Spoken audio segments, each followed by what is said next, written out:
नमस्कार दोस्तों, मैं हूं डॉक्टर भूपेश और स्वागत करता हूं अपने चैनल फॉरेंसिक साइंस पे डॉक्टर भूपेश में। दोस्तों, हम सब ने देखा कि कितनी बेरहमी से मोहम्मद साहिल नाम के लड़के ने राहुल बनकर साक्षी नाम की लड़की की हत्या कर दी।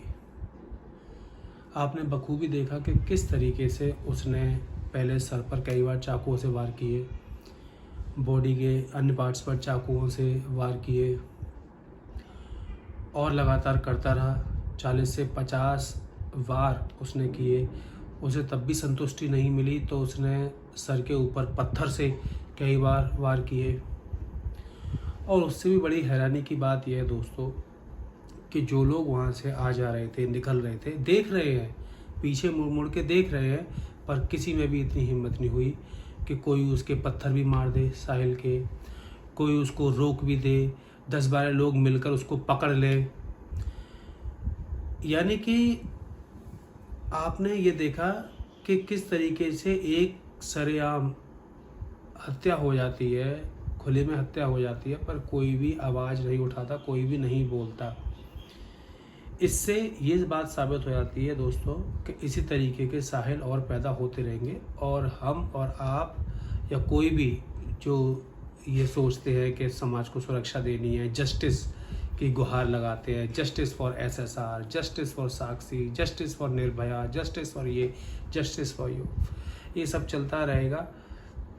तू में होती रहेगी। नेताएं आते रहेंगे, अपने भाषण देते रहेंगे। बहुत सारे नेता आए, राहुल गांधी ने कुछ कहा, मेनका गांधी ने कुछ कहा, प्रियंका गांधी ने कुछ कहा, और मोदी जी ने कुछ कहा, योगी जी ने कुछ कहा, कड़ी निंदा हुई, ये किया वो किया।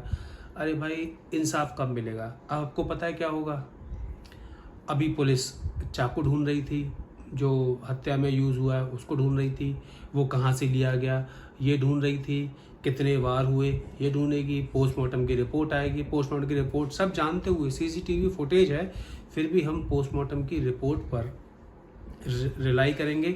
और खुदा ना खास्ता अगर पोस्टमार्टम की रिपोर्ट में ये निकल आया कि उसको तो जहर दिया गया था, तो जितने उसने चाकुओं से वार किए व्यक्ति ने, सबने देखा, सीसीटीवी भी है, सब कुछ है, पर जहर दिया गया था, तो पूरा का पूरा केस पलट जाएगा।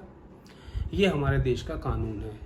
ये मैं आपको एक अंदेशा बता रहा हूँ, ज़रूरी नहीं है ऐसा हो सकता है इंसाफ हो जाए, पर अधिकतर केसेस में यही देखा गया है दोस्तों कि इंसाफ में अब उसको, उस सांप को, मोहम्मद साहिल जैसे सांप को पहले जेल में पाला जाएगा, उसके ऊपर बहुत रुपया खर्च किया जाएगा, उससे इंटेरोगेशन की जा रही है, क्यों मारा, कैसे मारा, कब मारा, क्या हुआ था। यानी कि उस लड़की के जिसकी हत्या हुई है उसके बारे में भी जब तक ये लोग पूरी की पूरी उधेड़ बुन नहीं कर लेंगे कि अरे उसी में कमी थी, ये नहीं बता देंगे कि कहीं ना कहीं उसी में कमी थी, इस वजह से हुआ, इसलिए इसको फांसी ना दी जाए। भाई, उसने हत्या की है, उसने साफ बोला है कि गुस्से पर काबू नहीं रहा। अरे अगर गुस्से पर काबू नहीं रहा तो आप किसी की हत्या कर दोगे, आप किसी को भी मार दोगे?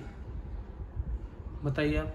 अगर किसी का गुस्से पर काबू नहीं है, कोई कहे कि मुझे गुस्से पर काबू नहीं रहा इसलिए मैंने मार दिया, और आज मेरा गुस्से पर काबू है, आज मैं ठीक हूँ, तो आज मुझे जो है आज़ादी दे दी जाए, मुझे जेल में ना डाला जाए, मुझे ठीक कर दिया, ऐसे थोड़ी ना चलता है। प्रॉब्लम यह है दोस्तों कि सबूत इकट्ठा करने में, सबूतों की छानबीन करने में, या फिर पुलिस वाले ये देखते हैं कि भाई कोई कहीं से आ जाए, कोई कहीं से आ जाए हमारे लिए कुछ नाश्ता पानी लेकर।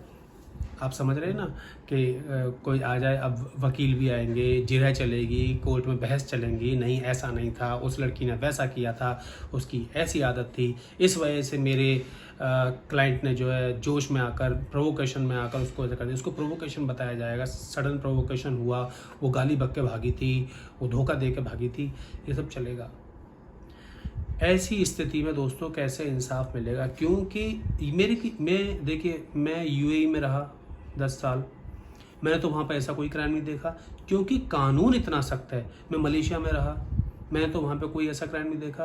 कानून इतना सख्त है दोस्तों कि कोई करके तो दिखाए।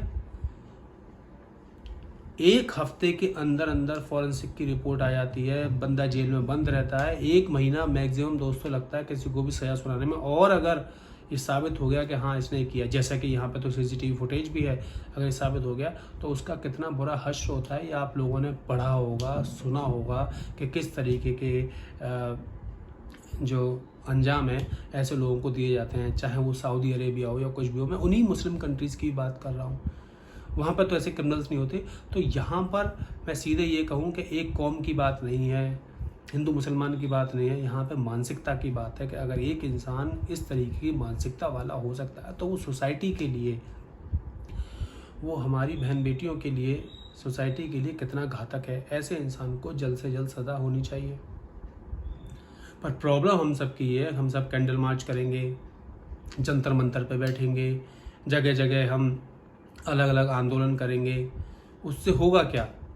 कानूनी प्रक्रिया तो वही है भाई, पहले दोनों वकील आएंगे, बात पूरी की जाएगी, बातें स्टेटमेंट, फिर तारीख पर तारीख पड़ेंगी, फिर उसके बाद एविडेंसेस प्रोड्यूस किए जाएंगे एक एक करके, उसके बाद 2-3 साल, 5 साल, 7 साल, 10 साल, 13 साल में जाकर ये पता चलेगा कि हाँ इसने ये मारा था, इसे अब फांसी के साथ 13 साल वो अपनी ज़िंदगी जी लेगा, उसने मज़े कर लिए, उसने मारा ही इस बिना पर है कि कोई मेरा कुछ करके दिखा दे।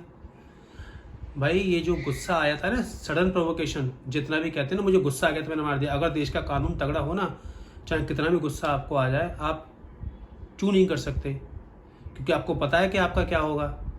गुस्से पर काबू पाना पड़ता है।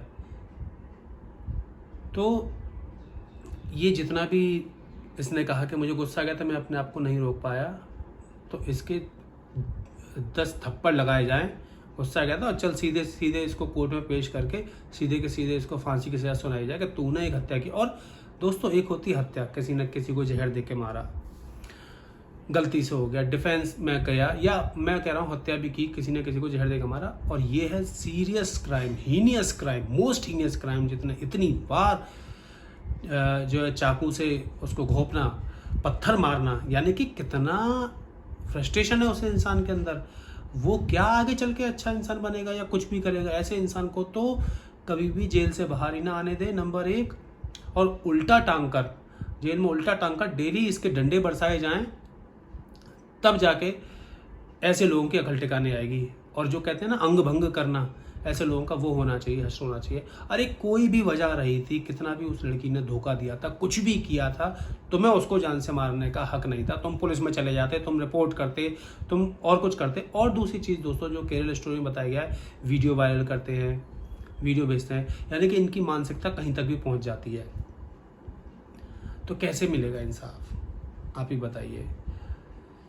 तो असली वजह कुछ भी हो सकती है मारने की, कि असली वजह क्या है? असली वजह कुछ भी हो सकती है मारने की। चलो धोखेबाज थी, अरे क्यों नहीं धोखा देती भाई तेरे को वो?